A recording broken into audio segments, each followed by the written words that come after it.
So are those all the steps in the development? So placement, route, cleanup.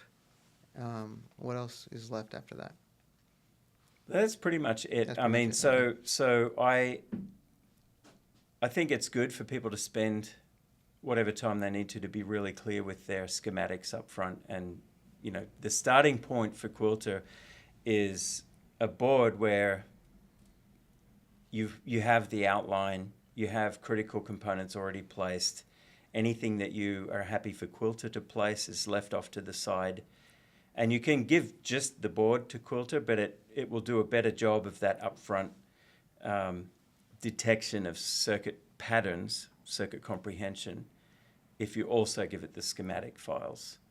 Because Quilter will look at things like this capacitor is on a power net and it's directly wired in schematic to this component pin. So it's probably the bypass capacitor for that pin. And it's actually very accurate with a lot of those things. And so that saves a lot of time in the setup as well.